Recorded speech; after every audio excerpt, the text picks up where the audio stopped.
Eternal Secret King, Chapter 176. Bab 176, Orang Gila yang Mengerikan. Ledakan. Pang Yue mencabut tombak hitam yang tertancap di tanah, menyebabkan bumi retak dan lumpur berceceran di mana-mana. Menyeret tombak besarnya, Pang Yue melangkah dengan sikap mendominasi ke arah Suzimo dan berkata, "Aku tidak tahu dari sekte abadi mana kamu berasal, tapi kurasa tuanmu pasti telah menghabiskan banyak upaya untuk mengasuhmu. Tapi, sayang sekali. Meskipun garis keturunanmu telah mencapai darah tsunami yang legendaris, penempaan tubuhmu belum mencapai penguasaan yang lebih besar. Kamu terlalu lemah untuk menjadi tandinganku." Jantung Suzimo berdetak kencang dan dia berpikir tentang betapa kuatnya orang ini. Bahkan sebelum mereka bertukar pukulan, Pang Yue sudah melihatnya. Pang Yue tidak salah. Meskipun garis keturunan Suzimo menakutkan dan dia kuat, pembersihan sumsum hanyalah bagian keempat dari The Mystic Classic of the 12 Demon Kings of the Great Wilderness. Dalam hal penempaan tubuh, Suzimo belum mengolah bagian penyempurnaan organ dan pembersihan lubang. Mendesis, ujung tombak menebas tanah, menghasilkan suara aneh. Di tengah suara itu, langkah berat Pang Yue terdengar. Berdebar, berdebar, berdebar. Dia tidak lambat atau cepat, tapi itu kuat. Setiap langkah yang diambil tampak seolah-olah dia menginjak detak jantung Suzimo, membuat yang terakhir merasa takut. Saat Pang Yue mendekat, auranya semakin kuat dan kuat. Sebaliknya, aura Suzimo benar-benar hancur. Di mata para penonton, Pang Yue tampaknya telah berubah menjadi setan kuno setinggi 100 kaki, menghadap Suzimo yang kecil seperti semut sekarang. Tentu saja, itu hanyalah ilusi dari kerumunan yang disebabkan oleh aura kedua belah pihak dan keadaan di samping berbagai alasan. Sang Guan Yu diam-diam dikejutkan oleh teror Pang Yue. Setelah beberapa pemikiran, dia menyimpulkan bahwa bahkan tanpa kehadiran formasi kunci roh kuno, dia mungkin juga bukan tandingan orang gila itu. Namun, Sang Guan Yu menghela nafas lega. Tidak peduli apa, pembudidaya berjubah hijau itu akhirnya akan mati. Dengan adanya Pang Yue, yang lainnya tidak dalam bahaya kehilangan nyawa. Tapi, jika pembudidaya berjubah hijau adalah orang yang selamat, satu-satunya pilihan yang tersisa bagi mereka adalah melarikan diri. Kilatan kejam melintas di mata pewaris sekte Zenith saat dia memandang dengan dingin. Ketika pewaris ilusion Vinculp melihat apa yang terjadi, dia senang dan berteriak, "Lunatic Pang, membunuh orang ini secara langsung akan terlalu mudah baginya. Anda sebaiknya mencabik-cabiknya, itu akan memuaskan." Ji Yaoyan mengerutkan alisnya saat kekhawatiran melintas di matanya.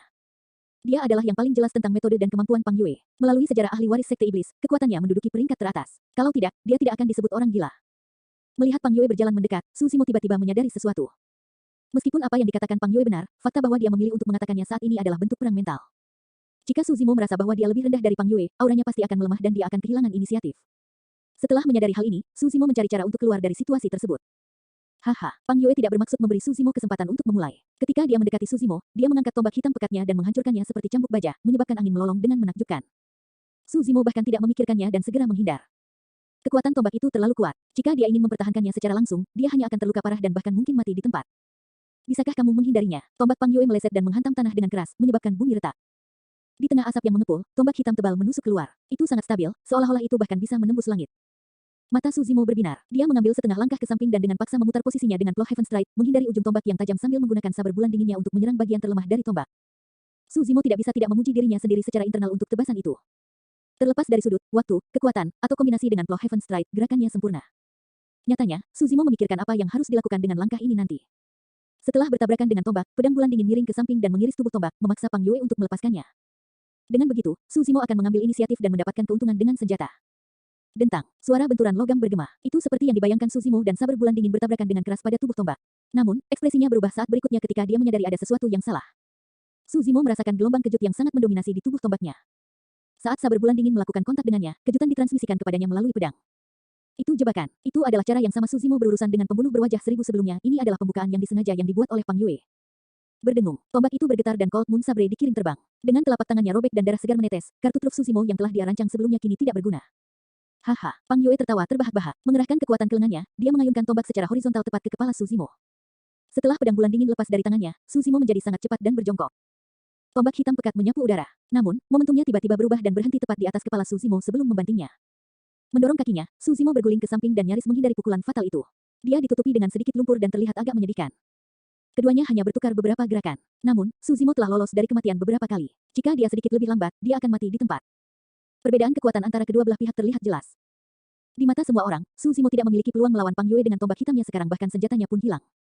Sudah kubilang, kamu sangat kuat, tapi kamu bukan tandinganku. Silakan pasrah pada nasibmu. Suara Pang Yue terdengar seolah-olah dia menyatakan fakta yang tidak perlu dipertanyakan lagi. Mengangkat alisnya, sebuah ide melintas di benak Suzimo, dia akhirnya menyadari kekurangan dalam pernyataan Pang Yue sebelumnya. Kekuatanku memang kalah dengan milikmu. Namun, kekuatan bukanlah satu-satunya faktor dalam pertarungan jarak dekat. Suzimo menenangkan diri dan menjawab dengan acuh tak acuh. Pada saat itu, perubahan aneh terjadi di antara aura mereka. Aura Pang Yue masih sangat kuat, namun, aura Suzimo tiba-tiba menjadi tak terduga. Jika seseorang membandingkan Pang Yue dengan gunung yang menjulang tinggi dan perkasa, Suzimo akan mirip dengan lautan tanpa dasar. Sulit untuk mengatakan siapa yang lebih kuat di antara keduanya. Tidak ada yang tahu apakah gunung akan menjungkirbalikkan lautan atau apakah lautan akan menenggelamkan gunung. Aku sangat penasaran. Sekarang bahkan senjatamu hilang, dengan apa kamu akan melawanku? Merasakan kelainan pada Suzimo, Pang Yue melanjutkan perang mentalnya. Tidak hanya senjata tidak berguna di tangan beberapa orang, mereka bahkan mungkin menjadi beban. Su Zimo menghela nafas panjang dan benar-benar berinisiatif berjalan menuju Pang Yue dengan tenang. Guyuran, guyuran, bang, ledakan, ledakan, huf, hem. Suara aneh terdengar di tubuh Su Zimo, itu adalah suara guntur macan tutul. Aura Su Zimo terus naik. Jika ada yang memejamkan mata, mereka pasti akan bertemu dengan pemandangan yang mengejutkan di benak mereka. Itu adalah iblis kuno yang berdiri tegak dan perkasa. Dengan mata merah, ia berjalan melewati lautan yang deras dan tubuhnya berkilauan dengan kilat. Itu adalah pemandangan yang pantang menyerah. Eternal Secret King, Chapter 177. Bab 177, Penindasan Tempur Jarak Dekat. Saat Su Zimo mendekat dengan aura yang mengintensifkan, Pang Yue tidak bisa menunggu lebih lama lagi. Tombak hitam pekat di tangannya menari saat dia melangkah maju dan menukik ke arah Su Zimo. Tombak sederhana dengan kekuatan yang tak tertandingi ditembakkan. Ekspresi Su Zimo tidak berubah. Dia melangkah ke samping dan menghindarinya. Tidak peduli apa, dia masih bukan tandingan Pang Yue dalam hal kekuatan mentah. Terlebih lagi, Su Zimo sudah kehilangan senjatanya. Sekarang dia dengan tangan kosong, semakin dia tidak bisa melawan Pang Yue secara langsung. Tombak hitam pekat menari-nari di tangan Pang Yue seperti naga hitam raksasa. Kemanapun dia lewat, dia meledak dengan kekuatan penekan yang bisa menghancurkan segalanya. Su Zimo terus mundur dan ruang yang bisa dia hindari berkurang setiap detik. Dia benar-benar dibatasi oleh Pang Yue. Semua orang tahu bahwa jika ini terus berlanjut, Su Zimo pasti akan segera kalah. Tapi, anehnya, tidak ada dari mereka yang bisa melihat sedikit pun ketakutan di wajah tenang Su Zimo. Dong, suara tumpul terdengar dari kolam darah sekali lagi. Ekspresi semua orang berubah saat jantung mereka berdetak kencang. Tepat setelah itu, genangan darah mulai berputar perlahan seolah ditarik oleh suatu kekuatan. Tak lama kemudian, pusaran raksasa muncul di tengah kolam darah, semakin dalam saat ini. Semua pembudidaya Sekte Iblis tercengang, mereka semua menyadari bahwa warisan akan segera lahir. Di Sekte Iblis, siapapun yang mendapatkan item di kumpulan darah akan terlahir kembali sepenuhnya. Jika kultivator Sekte Iblis biasa mendapatkannya, dia bisa menggantikan ahli waris iblis sepenuhnya. Jika pewaris iblis mendapatkannya, dia bisa menjadi pewaris iblis terkuat dari 7 Sekte Iblis. Siapa yang tidak keberatan memiliki harta karun seperti itu? Bahkan Pang Yue tampak sedikit linglung saat tangannya bergerak lebih lambat. Saat itu, mata Su Zimo berbinar. Dia tiba-tiba mengulurkan tangan dan meraih tombak hitam pekat dengan kilatan petir di telapak tangannya, gulungan dan getaran. Oh, reaksi Pang Yue sangat cepat. Saat dia menyadari ada sesuatu yang salah, dia menyalurkan darahnya ke lengannya dan memantapkan tombak hitam pekat itu dengan sekuat tenaga. Itu adalah penindasan mutlak melalui kekuatan. Tapi kemudian, ekspresi Pang Yue berubah. Petir di telapak tangan Su Zimo memanjang dengan cepat di tombak hitam pekat ke tubuh Pang Yue. Seolah-olah dia disambar petir, tubuh Pang Yue bergetar dan dia hampir melepaskan tombak hitam pekat itu saat rasa sakit menjalari lengannya seolah-olah ditusuk oleh jarum. Swoosh! Segera, Pang Yue menyalurkan garis keturunannya untuk membersihkan kekuatan guntur nakal yang telah memasuki tubuhnya. Menenangkan dirinya, dia menghirup udara dalam-dalam dan ingin membalas. Su Zimo telah memanfaatkan kesempatan itu untuk tampil di depan Pang Yue. Lututnya sedikit ditekuk dalam posisi yang tampaknya berlutut. Sambil tersenyum, dia mendorong tangannya ke arah mulut Pang Yue, tampak seperti sedang memegang buah abadi. Untuk beberapa alasan, Pang Yue merasakan kulit kepalanya kesemutan dan rasa dingin menjalari tulang punggungnya ketika dia melihat pose itu. Persembahan buah kerasa Nguin, itu adalah jurus pembunuhan yang kuat dari The Mystic Classic of the 12 Demon Kings of the Great Wilderness. Pang Yue mundur. Dia ingin mencabut tombak hitam pekatnya dan memblokirnya di depan Su Zimo. Namun, yang terakhir mengikutinya seperti belatung, memastikan bahwa jarak antara mereka tidak pernah lebih dari satu lengan. Ini adalah jarak tertentu. Meskipun kekuatan tombak hitam pekat Pang Yue menakutkan, itu menjadi beban di bawah jarak seperti itu. Meraih tombaknya dengan satu tangan, Pang Yue mencoba menekan telapak tangan Su Zimo dengan tangan lainnya. Kilatan dingin melintas di mata Su Zimo saat dia mengubah strategi di saat-saat terakhir. Mencengkeram pergelangan tangan Pang Yue dengan kedua tangan, dia merobeknya ke arah kedua sisi sambil melepaskan kekuatan darahnya. Pada saat yang sama, Su Zimo menghentakkan lututnya ke depan seperti kuda yang berlari kencang. Ini adalah jurus pembunuhan lainnya, pemotongan kuda ilahi. Bang! Lutut Su Zimo mendarat tepat di dada Pang Yue, mengeluarkan suara kekalahan yang tumpul. Tubuh Pang Yue bergidik saat dia terhuyung ke belakang, wajahnya memerah sesaat. Su Zimo diam-diam terkejut. Jika ada orang lain yang terkena Divine Steed Dismemberment, lengan mereka akan tercabik-cabik bahkan jika dada mereka tidak hancur. Tapi sekarang, Pang Yue hanya dipaksa mundur beberapa langkah setelah menerima gerakan membunuh itu. Alih-alih kehilangan kekuatan tempurnya, insting liarnya terpicu. Seberapa kuat fisik orang ini? Apa yang tidak diketahui Su Zimo adalah bahwa saat ini, guncangan mental Pang Yue lebih besar. Dia mengira kekuatan Su Zimo tidak akan menjadi ancaman baginya. Namun, gerakan itu sebelumnya membuat lengannya sakit. Tulang di dadanya terasa seperti retak, jantungnya berhenti sejenak dan bahkan organ tubuhnya bergetar. Niat membunuh melonjak kuat di mata Pang Yue saat semangat juangnya bergemuruh. Dengan raungan murka, dia membuang tombak hitam pekatnya dan menerjang Su Zimo dengan tangan kosong. Melihat itu, Su Zimo memuji secara internal. Untuk Pang Yue, satu-satunya cara melepaskan diri dari situasi itu adalah membuang senjata di tangannya. Tidak semua orang dapat bereaksi di tengah pertempuran yang begitu sengit dan menyadarinya. Meski begitu, mereka mungkin tidak punya nyali untuk membuang senjata mereka. Namun, karena dia memiliki keuntungan, Su Zimo secara alami tidak akan membiarkan Pang Yue kembali. Meskipun dia tidak mengetahui teknik pedang apapun, ada terlalu banyak gerakan pembunuhan jarak dekat di The Mystic Classic of the 12 Demon Kings of the Great Wilderness. Pang Yue mengepalkan tinjunya, menyerang kepala Su Zimo dari samping seperti dua gunung. Su Zimo tidak mengelak atau menghindarinya. Melangkah maju, dia melepaskan kuda-kuda langkah bajak langit dan menarik kedua tangannya ke samping. Dengan kemiringan yang tiba-tiba, dia mendorong ke depan. Bovin's Moon Gazing. Langkah ini tidak hanya memungkinkan dia untuk menghindari gerakan membunuh Pang Yue, bahkan memungkinkan dia untuk membalas. Langkah bagus. Sudut mata Pang Yue berkedut saat dia mengubah strategi di saat-saat terakhir. Dia menarik tangannya ke depan untuk bertahan dari pukulan Su Zimo sambil menyapu dengan kakinya secara horizontal. Su Zimo mengikutinya dan mengubah strategi juga. Tiba-tiba, dia membungkuk dan hampir tergeletak di tanah. Menggunakan seluruh anggota tubuhnya, dia merayap di depan Pang Yue seperti ular sanca raksasa. Setelah Anaconda Sword datanglah gerakan pembunuhan besar, Anaconda Strangle. Tubuh Suzimo memanjang seolah dia lemah dan tidak bertulang. Dia melilit kaki Pang Yue dan menyalurkan darahnya, meledak dengan kekuatan darah yang meluap-luap. Suara mendesing. Otot Suzimo membesar dengan cepat dan dia bertambah besar, bertekad menghancurkan Pang Yue menjadi bubur daging. Ah, Pang Yue juga menyadari bahayanya. Mengaum, dia mengaduk darahnya untuk bertarung langsung. Kedua belah pihak mengerahkan kekuatan. Setelah jeda sebentar, Suzimo menyadari bahwa dia tidak akan bisa melakukan apapun pada Pang Yue jika ini terus berlanjut. Fisik orang ini terlalu kuat. Dengan gerakan cepat, dia meluncur turun dari tubuh Pang Yue. Pang Yue juga tidak dalam kondisi terbaik, sedikit terengah-engah dengan wajah memerah. Saat itu, pandangannya kabur, Suzimo benar-benar bergegas ke arahnya lagi. Ledakan. Ledakan udara yang memekakkan telinga bisa terdengar. Pang Yue mengangkat kepalanya untuk melihat kepalan tangan Suzimo jatuh dari langit, tampak seperti segel tertinggi yang bisa menekan zaman kuno. Auranya luar biasa dan menakutkan.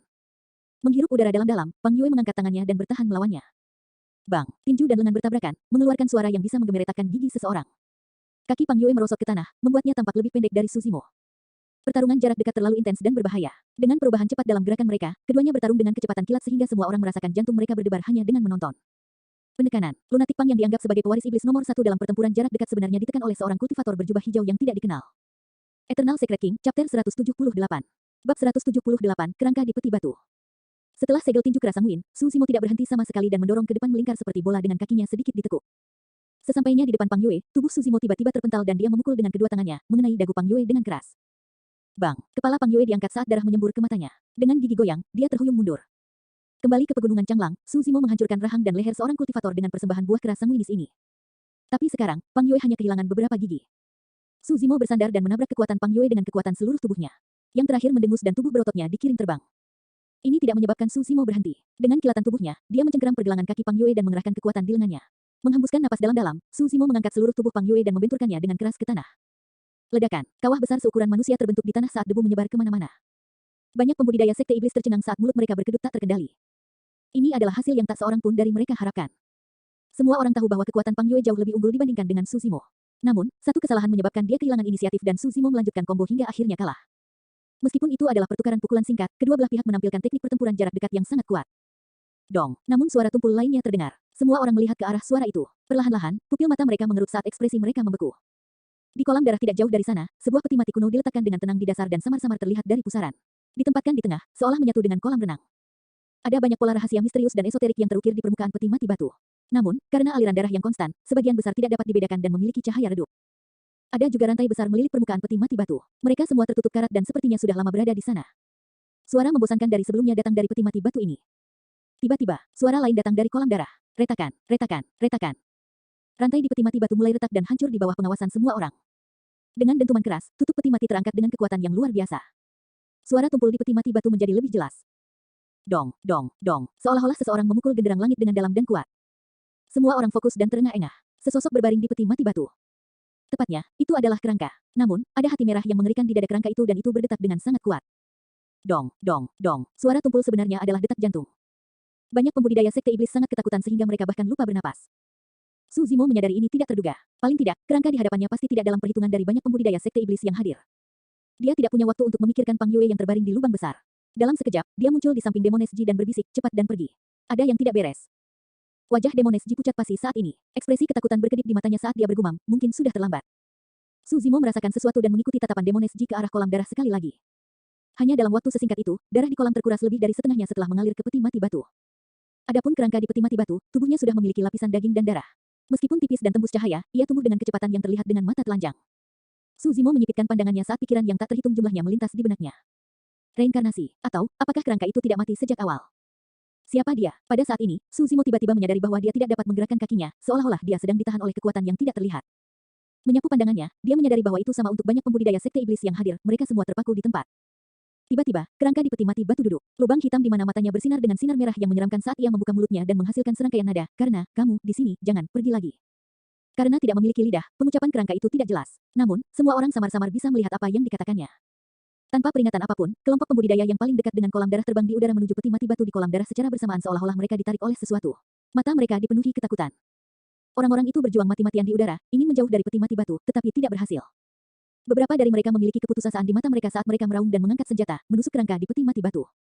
Pedang panjang yang menusuk kerangka itu patah di tempat. Banyak pembudidaya sekte iblis dibawa ke sekitar kerangka. Itu membuka mulutnya dan mengisap, menyebabkan daging dan darah seorang pembudidaya yang berlawanan menyembur ke dalam mulutnya seperti cairan. Dalam sekejap mata, sekelompok pembudidaya sekte iblis tewas tanpa seorang pun yang selamat. Kerangka putih kosong yang tersisa jatuh dari udara dan berserakan di samping peti mati batu. Setelah menyerap darah segar, daging di kerangka menjadi lebih banyak. Meski jauh dari level orang normal, wajahnya sudah bisa terlihat samar-samar. Berdiri dari peti mati batu, kerangka itu berjalan keluar dan mengamati sekeliling dengan sepasang lubang merah berdarah. Tampaknya bisa melihat segala sesuatu di sekitarnya. Kerangka itu menarik napas lagi dan daging di wajahnya menggeliat, seolah-olah sedang menikmati. Sungguh, darah segar, klik, klik, klak. Pada suatu saat, Pang Yue telah merangkak naik dari tanah. Batuk darah, jelas Su Zimo membantingnya dengan keras. Pang Yue mengutuk, Fu Asteriska. Saya berpikir bahwa ini adalah tanah warisan. Ternyata ada iblis tua yang terkubur di sini. Swoosh, kerangka itu melambai. Kelompok pembudidaya lain terbang ke arahnya. Meskipun tubuh itu milik mereka, mereka tidak bisa mengendalikannya sama sekali. Itu adalah kekuatan yang tak terbendung. Tak lama kemudian, kelompok pembudidaya itu binasa sekali lagi, meninggalkan setumpuk tulang karena daging mereka semuanya diserap oleh kerangka. Dong dong, dong dong dong. Detak jantung kerangka semakin keras dan kuat. Apa yang harus kita lakukan? Tubuh mungil Demones Ji bergetar saat dia bertanya dengan lembut. Dia secara alami tahu bahwa mengingat situasi di depan mereka, hanya takdir yang bisa menentukan hidup mereka. Baik dia maupun Su Zimo tidak berdaya untuk melawan. Namun, dia hanya ingin berbicara dengan seseorang karena ketakutan di hatinya. Su Zimo tanpa ekspresi saat dia menatap kerangka itu dengan dingin. Mereka tidak punya kesempatan sama sekali. Kerangka itu memang sangat kuat, begitu kuat sehingga sulit dibayangkan. Namun, itu jelas sudah lama terperangkap di peti mati batu dan baru saja melarikan diri. Meskipun memulihkan kekuatannya, sekarang juga merupakan momen terlemahnya.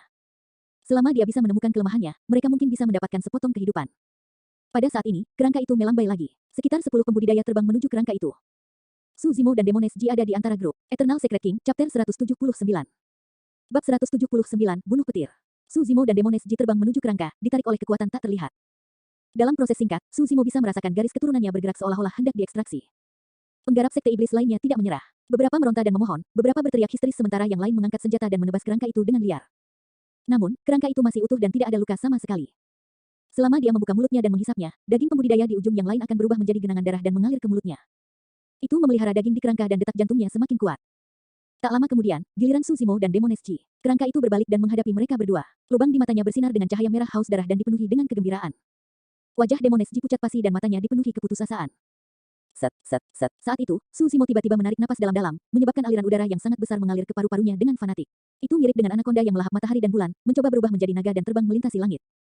Aliran udara sangat cepat dan keras. Saat memotong tenggorokannya, bekas darah bahkan merembes keluar dengan bau asin. Dada Su Zimo menggembung dengan cara yang mengejutkan, seolah-olah dia telah menelan sebuah balon besar. Membunuh. Su Zimo selangkah lebih maju. Tiba-tiba membuka mulutnya, dia meraung dan melepaskan aliran udara saat darah mendidih di tubuhnya. Ledakan. Deru meletus di udara seperti guntur. Pembudidaya sekte iblis yang sedikit lebih jauh dari Su Zimo mengerutkan kening, merasakan sakit yang tajam di telinga mereka saat mereka melamun sebentar. Bunuh petir. Itu adalah seni guntur yang sangat kuat di Void Thunder manual. Mengubah suara menjadi energi dalam sekejap, bisa menghasilkan dampak yang dahsyat. Namun, tidak mungkin untuk mempelajari seni guntur ini karena seseorang telah merobek bagian belakang dari Void Thunder manual. Namun, Su Zimo mendapatkan inspirasi melalui pengalaman masa lalunya dan memiliki wawasannya sendiri. Ditambah dengan Anaconda Eclipse dari The Mystic Classic of the 12 Demon Kings of the Great Wilderness, dia menciptakan teknik roh suara yang memiliki kekuatan yang cukup tangguh juga. Itu adalah Thunder Celap Kill yang baru saja dieksekusi oleh Su Zimo. Tentu saja, ini bukan seni guntur yang lengkap, itu hanya sesuatu yang disimpulkan oleh Su Zimo. Setiap kali dilepaskan, paru-paru Su Zimo akan mengalami tekanan yang sangat besar dan bahkan mungkin cedera. Kecuali itu adalah pilihan terakhir, Su Zimo tidak akan menggunakan Thunder Celap Kill dengan mudah. Jika Su Zimo berhasil mendapatkan penguasaan yang lebih besar dari bagian pembersihan sumsum dan menggunakan penyempurnaan organ untuk memperkuat paru-parunya, dia secara alami akan mampu menahan ledakan pembunuhan petir. Sekarang Su Zimo telah menggunakan teknik ini, wajar saja karena dia siap mempertaruhkan nyawanya. Kekuatan guntur adalah yang terkuat dari elemen yang dan dapat membersihkan kejahatan. Itu sama untuk Thunder Celap Kill. Ketika kerangka mendengar raungan itu, tubuhnya bergetar dan daging yang menggumpal benar-benar menunjukkan tanda-tanda jatuh. Tepat setelah itu, mata Su Zimo bersinar dengan kilatan ganas. Dia menusukkan tangan kanannya menggunakan telapak tangannya sebagai pisau dan menusukkannya ke dada kerangka itu. Puff, kilatan darah muncul. Saat tangan Su Zimo menusuk dada kerangka itu, ia tersangkut. Segera setelah itu, daging di telapak tangan Su Zimo mulai berjatuhan, mengalir ke tubuh kerangka itu sebagai darah cair. Klik, klak, kerangka itu membuka mulutnya, sepertinya mengejek Su Zimo karena melebih-lebihkan kemampuannya. Dalam sekejap mata, daging di telapak tangan Su Zimo telah menghilang, memperlihatkan tulang telapak darah. Tiba-tiba, kerangka itu bergetar. Aura yang sangat menakutkan terpancar dari telapak tulang darah, menyebar di dadanya dengan cara yang bergetar. Lapisan api tipis yang memancarkan panas yang membakar dan mengerikan membakar permukaan telapak darah, seolah-olah bisa membakar semua makhluk hidup. Itu melelehkan daging di dada kerangka itu seketika. Su Zimo mengatupkan giginya dan mendorong. Seketika, telapak tulang darah menjulur ke dada kerangka, merentangkan jari-jarinya dan mencengkeram jantungnya yang berdetak kencang.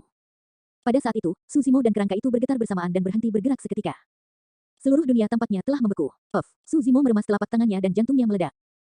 Kak, klak, membuka mulutnya, kerangka itu mengeluarkan lolongan aneh dari dalam tenggorokannya. Tiba-tiba, kekuatan yang luar biasa meledak di depan dada kerangka itu, memukul mundur Su Zimo seketika. Cahaya merah memancarkan tempat yang dipenuhi bau darah. Bercak besar kabut darah berhamburan di wajah Su Zimo dan meresap ke dalam pori-porinya.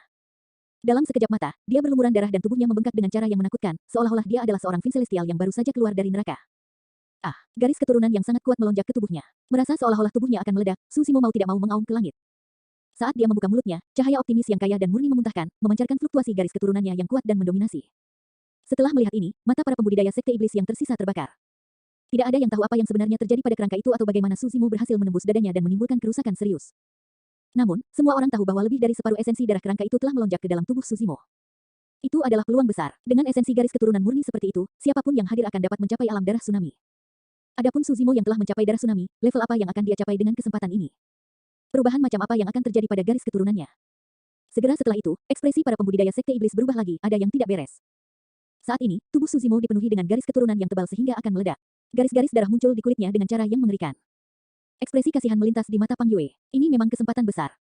Itu sangat besar sehingga tidak ada tubuh yang bisa menahannya.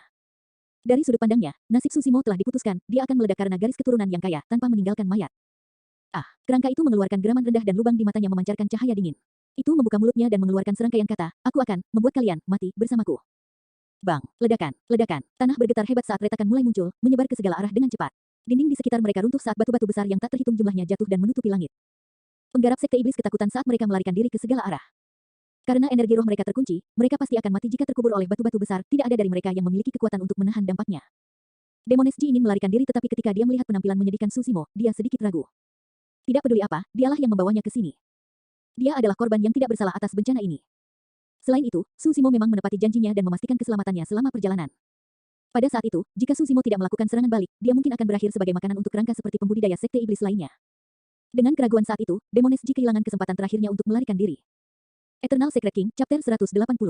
Bab 180, melarikan diri hidup-hidup. Bang, bang, bang. Seolah-olah akhir dunia telah tiba, langit runtuh. Batu-batu besar di sekitarnya runtuh dan memblokir semua lorong. Saat ini, tubuh Susimo membengkak dan bergetar. Dia terengah-engah saat esensi garis keturunan yang kuat menabrak sembarangan di dalam tubuhnya. Tubuh Susimo berada di ambang kehancuran, rasa sakit yang tak tertahankan menyebabkan kesadarannya menjadi kabur. Di seberangnya, kerangka itu juga tampak mengerikan. Sebuah lubang berdarah besar muncul di dadanya. Tempat asli hatinya sekarang kosong, hanya menyisakan beberapa potong daging. Awalnya ada lapisan daging pada kerangka, hampir pulih ke bentuk manusia. Sekarang jantungnya pecah, dagingnya juga hancur. Tak lama kemudian, itu jatuh dari kerangka dan meluncur ke tanah. Segera, itu kembali menjadi kerangka putih dengan aura yang bahkan lebih lemah dari sebelumnya. Kerangka itu menatap telapak tulang darah Susimo. Cahaya berdarah di lubang di matanya berkedip sebelum meredup secara bertahap. Jejak terakhir hidupnya juga menghilang perlahan. Kamu, mati juga. Kerangka itu memandang Susimo dan tiba-tiba membuka mulutnya. Tepat setelah itu, dia mengangkat tangannya dan menikam dada Susimo dengan jari setajam belati.